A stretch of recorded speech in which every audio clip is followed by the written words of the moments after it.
Hi folks, welcome again to Bad Barry's Bar. You know, I'm Bad Barry and this is my bar. You're welcome to come in and join me. Well, there's a guy playing golf and he's on his own, he's on a new course, and halfway around the course he slices a ball right off into the woods at the side of the course.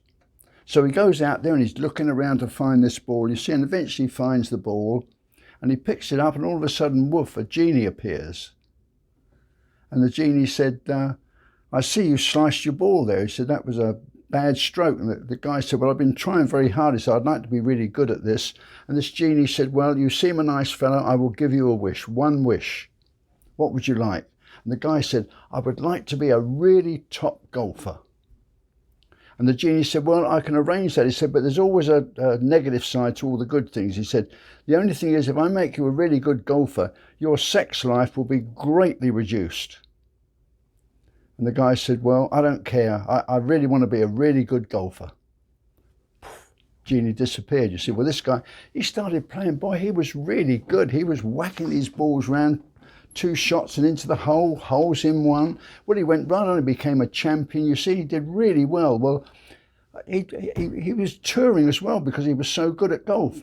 Well, eventually, he's back on this golf course again a year later, you see, and lo and behold, he slices a ball. The old genie appears and said, hi, it's you again. How'd you get on?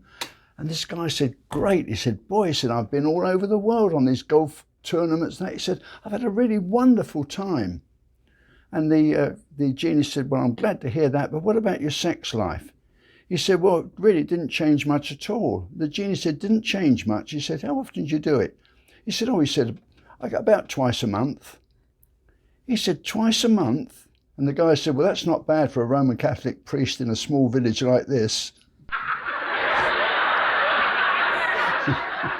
lady phones up the obituary department of the local newspaper, you see, and she said, I want to put a notice in the obituary column. So the clerk said, OK, ma'am, what do you want to do? She said, first of all, before I give you the words, how much is it? And the clerk said, well, it's $500 a word. So she said, well, I want 2 words. And the clerk said, well, I'm sorry, ma'am, but there's a minimum 5 words. What were the 2 words? And she said, Cohen's dead.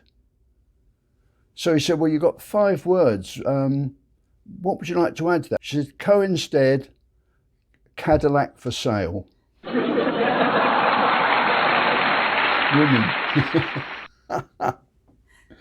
Well, you know, it's funny talking about women. I was thinking about my wife. She's never forgiven me. When we lived in England, we lived in a bungalow.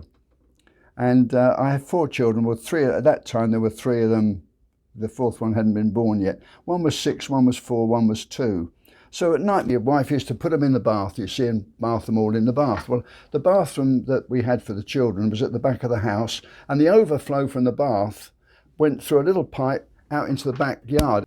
And I was outside one day doing some gardening and I heard the kids in the bath, you know, laughing and giggling with their mum in there.